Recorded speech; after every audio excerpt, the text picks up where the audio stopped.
Oi, gente querida, gente amiga da comunidade Paz e Bem, Pós-TV 247, eu sou Carla Pavão, estamos juntos aqui em mais um Paz e Bem. Na semana passada eu fiz o Paz e Bem de número 642, se você não viu, deixa o seu like lá, sobre Juliana de Norwich. E eu vou comentar aqui algumas coisas que vocês me escreveram, né, durante o Paz e Bem. E que eu sempre agradeço, eu acho muito bacana receber esse retorno de vocês, porque às vezes no chat é muito corrido, então a gente não consegue ver tudo, é um horário que para mim, pelo menos, é um horário bastante diferente, já acordei muito nessa hora, mas hoje em dia não é um horário habitual da minha rotina. Então o Edson disse que Deus, na sua sagrada misericórdia, nos dê discernimento. Depois ele disse, nos guie nesse tempo. Maria das Graças diz que é muito bom ouvir nesse canal, faz-me um instrumento da tua paz, assim seja. Maria dos Anjos diz que aprendemos, então estamos juntas, Maria dos Anjos. Carla Ceruti deseja saúde, paz, amor e democracia. Esperamos que sim, em algum momento. Elisa Mendonça, pensar soluções de inclusão é importante, muito legal. Agirmos no amor incondicional. Temos Maria Ivelise Pontes, dá um bom dia. Estação Audácia me ajuda aqui. Ela me diz que a extrema unção é no século XIV, que hoje a igreja denomina sacramento da unção dos enfermos. Obrigada, muito obrigada. A Márcia Ferreira dá um depoimento aqui que em 2003 surgiu a oficina de arte espírita no Rio de Janeiro, que ela participou de diversos debates em 2019, numa confraternização de mocidades. Márcia, se você estiver me vendo, me manda uma mensagem, um e-mail, carlapavão.pazebem@gmail.com, para, se você tiver algum contato dessa mocidade. Eu tenho muito interesse em trabalho com jovens e tenho buscado isso de forma incessante, inclusive via Sejus. Então, se você puder, te agradeço. Luísa Bortoli dá oi, a Leila Crispino diz que está espírita graças a Dora Encontro e lembrou de Santa Teresa d'Ávila. André Machado adora as mulheres na fronteira, obrigada pela inclusão. E a Leila também diz, olha, eu não vou estudar o que é o espiritismo porque me traumatizou, porque eu vi várias pessoas de direito estudando isso. Esperamos que possamos fazer uma leitura bastante progressista e se você em algum momento mudar de ideia, venha nos ajudar nessa construção, por favor. E a Lúcia sempre deixa o beijo dela aqui, ela sempre assiste também um pouco mais tarde. No dia de hoje, eu queria mandar um beijo também para a Elisa, que esteve lá, ela está sempre no bate-papo, vibrando, desejando coisas boas. Tem a Tânia Nadais, que também sempre entra nesses horários. Enfim, tem muita gente que está sempre por lá. E na semana passada, a gente fez, junto com o Coletivo Girassóis, o Fórum Social Espírita. Eu fiz a abertura, o Carlos Wolfgang esteve no sábado e o Felipe Albani esteve, que é nosso coordenador também, esteve no domingo. Isso está no canal do Sejus. Se vocês quiserem dar uma olhada sobre o que os coletivos espíritas estão conversando, passe por lá. Dá uma olhada, deixa o seu like, também está na nossa página, no Facebook. Então, se puder, deem uma olhada nesse material e deixem assim, os comentários de vocês. No dia de hoje, eu escolhi eu não sei porque esse período meu eu estou mais no século XIV, eu não sei porque século XV, eu não sei porque esse momento da minha vida eu estou despertando para esse momento. Então, eu escolhi um livro que é do Tomás de Kempis. Eu vou dizer para vocês quem é ele, acho que muitos de vocês conhecem, eu pessoalmente não conhecia, que se chama Imitação de Cristo. E aí o Boff fez um adendo ao livro e diz, e segmento de Jesus. Eu vou pegar bem esta parte, que é o segmento de Jesus. Mas deixa eu contar um pouquinho sobre o autor, conforme a explicação introdutória aqui do livro. Ele nasceu em 1380, em Kempen, perto de Krefeld, na Alemanha, e foi ordenado em 1412, e foi mestre de noviços dos cônegos regulares de Santo Agostinho, na Holanda. Faleceu no mosteiro de Santa Inês, em Agnetenberg, em 1471, perto de Sölle. aos 91 anos, com uma aura de santidade. Por que que eu escolhi o Tomás para falar a respeito? Porque ele não se vinculou a nenhuma teologia específica, então eu acho que eu me sinto muito próxima disso. Ele tinha ele recebeu um nome, o que ele fez, recebeu o nome de devoção moderna. E nesta devoção moderna, ela se caracterizava fundamentalmente pela busca séria da vida interior. E aqui eu achei muitos preceitos que nos norteiam no Espiritismo, que é um encontro centrado de diálogo com o Cristo. E focalizando especialmente, né, na sua cruz, na paixão e na morte. No nosso caso, nós não temos esse tríplice pilar, mas era uma espiritualidade que falava em quê? Em Deus e mundo, espírito e matéria, tempo e eternidade, interior e exterior, vida secular e vida religiosa. Exceto por essa parte, o restante é muito inclusivo para a realidade do Evangelho segundo o Espiritismo.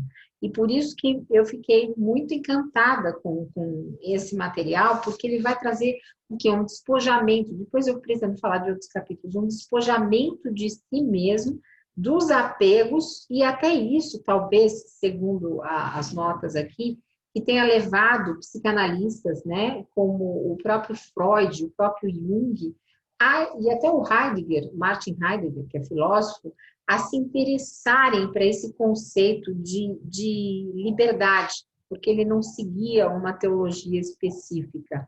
Então,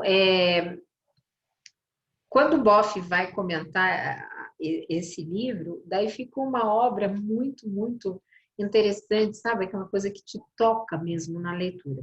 Então, o capítulo que eu trouxe hoje para vocês, deixa eu deixar o livro aqui de lado para a gente continuar falando. O capítulo que eu trouxe hoje para vocês é assim, o Boff comenta, segmento de Jesus. Então, ele vai dizer assim, o capítulo 10. Pai nosso, pão nosso, o projeto de Jesus. Então, estamos lá com o curso do Pedro Lima Vasconcelos e do Mauro Lopes, que é o Jesus histórico, e por isso achei bastante oportuno nós falarmos sobre o projeto de Jesus. E ele vai dizer o seguinte, o que será que disse verdadeiramente Jesus quando passou entre nós? Qual foi a sua ideia geradora de tudo? Qual seria o projeto que ele tinha em sua mente? Qual o sonho que o mobilizava? Então, ele vai falar assim, não vamos pensar isso sob a ótica da curiosidade intelectual, mas vamos pensar isso pelos evangelhos. E nós, no Espiritismo, também estudamos os evangelhos, tá? Então, ele vai dizer assim, os evangelhos estão cheios de ensinamentos dos legados de Jesus. Então, ele vai dizer assim, que no Evangelho, peraí que eu perdi a parte que eu separei aqui para vocês, que ele vai dizer dos cadernos de milagre, ele vai dizer dos 4 evangelhos. Então, ele vai dizer o seguinte, os 4 evangelhos colocam muitas coisas importantes na boca de Jesus. E esse evangelho é como uma boa nova do Pai e do Espírito. Curiosamente, nós usamos, inclusive no meio espírita, essa palavra boa nova quando nós falamos dos evangelhos. E ele vai dizer o seguinte, por exemplo, tem uma coisa que ele fala aqui, que é uma coisa que eu sempre usei antes de ter lido, ter tido contato com essa obra, que é a questão de Jesus se referir a Abba, né? Falar de Deus como Abba, que é meu querido paizinho, que é de um Deus amoroso. E essa sintonia de Jesus com esse Deus amoroso, algo que nós acreditamos também, é uma questão de vivência, de coração. Então, quando a gente está falando do Pai Nosso, não é aquilo que fala na igreja, que fala na missa, que a gente faz antes de dormir, mas é aquele Pai Nosso, onde todos os seres humanos encontram este Abba, ou essa Abba, porque para algumas feministas, Deus é deusa, né? Mas encontram este lugar de um pai que acolhe o filho pródigo, que acolhe aquele que volta para casa. Então, é de uma misericórdia ilimitada. Então, parece que eu estou lendo uma obra espírita quando eu começo a ver isso. Então, me encantou profundamente. E ele vai dizer que isso nos remete a uma dimensão muito marcante do ser humano. Eu olho para cima porque minha câmera fica mais alta, tá, gente? Não é que eu estou deixando de olhar para vocês, aqui é o único lugar que eu consigo pôr. Então, vai nos levar a uma dimensão muito marcante do ser humano, que é o coração. O coração que se liga a Deus dentro de toda a eternidade e para onde nós queremos regressar. Parece que nesses tempos incertos, cada vez mais nós estamos sentindo essa necessidade de entrarmos nesse reino. Então, o Pai Nosso, ou qualquer outra oração que as outras espiritualidades façam, nós sentimos esse momento de doçura, de estarmos carregados. E ele vai dizer que é importante, o Boff vai dizer que é importante, nesta invocação do Pai Nosso, nós falarmos do pão nosso. E por quê? Porque nós somos filhos e filhas da Mãe Terra, e nós temos fome e sede. E nesse momento que nós saciarmos a fome de Deus, existe sempre essa fome do pão. O pão que todos têm direito, mas nem todos têm acesso, principalmente no país em que vivemos. E quando nós matamos essas fomes, nós podemos repartir o pão com o outro. Repartir o pão com o outro no sentido de ter feito tudo por todos.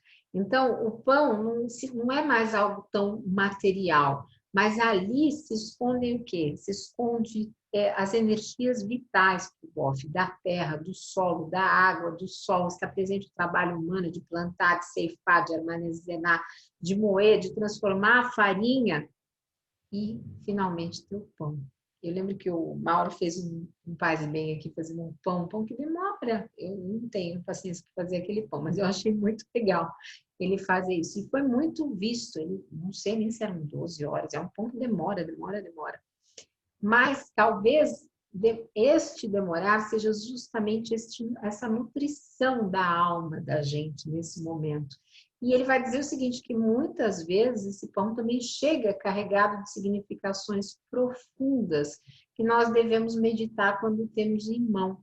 Porque o pão que Jesus repartiu entre o povo faminto, que está em Mateus capítulo 14, versículo 19, em Marcos capítulo 8, versículo 5, também foi um pão que ele tomou de mãos sagradas e distribuiu na última ceia, dizendo que era o seu corpo.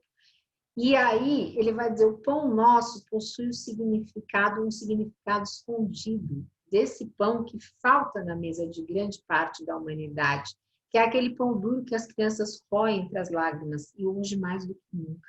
Eu me lembro uma experiência de quando eu era visitadora em comunidades, que certa feita, eu entrei numa casa muito pequena, onde morava um único quarto, mais de 10 pessoas, e lá tinham 2 crianças.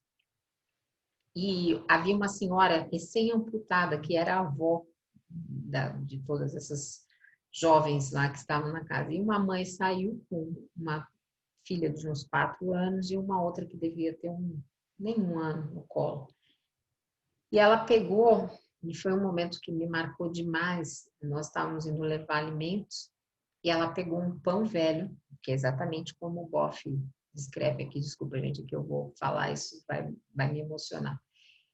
E ela pegou um pedaço de pão e partiu, um pedaço assim, partiu em 2 pedaços e deu um pedaço para de 4 anos e deu um pedaço para o bebê no colo.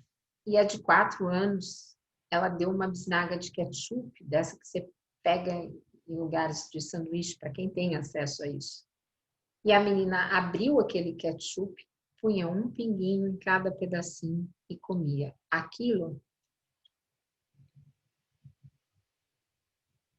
Desculpa, gente.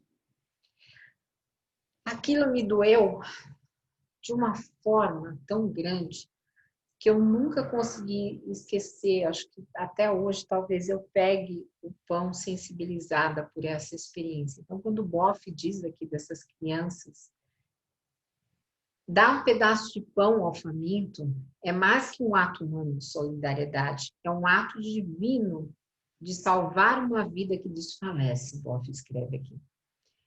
E não há maior dignidade do que distribuir o pão e saciar os famintos. Por isso ele diz, filho ou filha, trata com sumo respeito cada pedaço de pão. Se puderes, não corte, mas parta com a mão e reparta com os outros. Lembre que o mestre foi reconhecido pelos jovens de Emaús ao partir o pão. Considera-te que tem vidas nas mãos.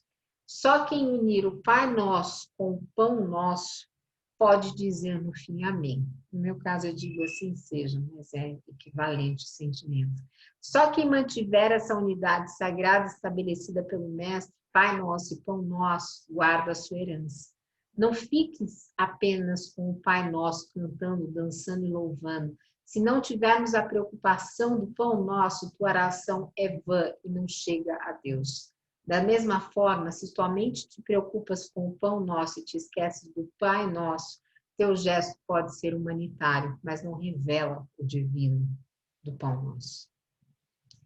E ele vai dizer o seguinte: se você está ocupado com tuas orações e alguém bate a tua porta, corre e atende primeiro ao pedinte. O Cristo está presente no pobre que tem, mais do que em tuas orações.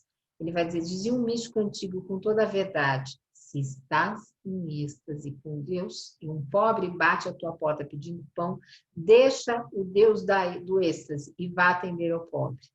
O Deus que deixa no êxtase é menos seguro do que o Deus que encontraste no pobre. Então, dessas considerações, ele vai dizer assim: o Pai Nosso, do Pão Nosso, se romperes essa aliança bem-aventurada, deves perguntar pela qualidade da tua fidelidade, a fome de Deus com a fome de pão. Precisamos atender às duas fomes para estarmos no caminho verdadeiro de Jesus. Olhar para cima, para o Pai Nosso, pode ser fácil, mas difícil olhar para baixo e notar o pão nosso que falta nas mesas de tanta gente. Mantenha o céu unido com a terra, a necessidade de comida celestial com a comida terrenal. E nesse momento que as pessoas estão trocando um prato de comida por faxina e estão tão vulneráveis, que nós possamos, na medida do possível, tomar esse ensinamento de Leonardo de Boff a partir da leitura de Tomás de Kempis. E aí eu escolhi, no fim eu fui ler outra coisa e fechei o livro aqui, no capítulo que eu tinha escolhido. Mas acho que tem um trecho aqui que ele diz o seguinte, que é do Tomás de Kempis. Ele diz: olha, toda vez que alguém deseja alguma coisa de forma desordenada, logo se torna ansioso. O orgulhoso e o avarento nunca sossegam, entretanto, o humilde e o pobre em espírito vivem acumulados de paz. Quem não sabe se controlar facilmente perde o seu centro e sente perdido até em coisas pequenas e insignificantes. A pessoa espiritual, mas ainda um tanto carnal e propensa a seguir os sentidos exteriores, só a muito custo se liberta de todos os apegos materiais. Quando tem que renunciar a eles, com frequência fica abatida. Quando alguém a contraria, se irrita facilmente. Quando, porém, essa pessoa alcança o que desejava, é tomada logo de remorsos de consciência, porque cedeu à sua paixão, que em nada ajuda para alcançar a tão ansiada paz. A verdadeira paz de coração resulta da capacidade de integração das paixões, e não simplesmente entregar-se a elas. Somente quem cultiva o fervor espiritual conhece a paz do coração, e não aquele que descuida de suas paixões se perde em esterilidade. Que nós possamos vibrar com um mundo que cada vez mais acha esses caminhos sugeridos aqui por Tomás de Kempis e por Leonardo Boff. Um beijo grande, paz e bem. Lembrando que agora no Caminhos do Espiritismo nós começamos um livro que é o Espiritismo. O Caminhos é realizado pelo Sejus, pelos seus membros. Estamos aqui. O Sejus agora, nessa semana, dia 4 de setembro, completa o seu terceiro ano. E então nós pedimos as preces, as vibrações, o axé de todos vocês para que continuemos nessa pequena caminhada, mas que é uma caminhada que nós temos muita alegria de fazer junto com a comunidade Paz e Bem. Um beijo grande, gente. Paz e bem. Paz e bem.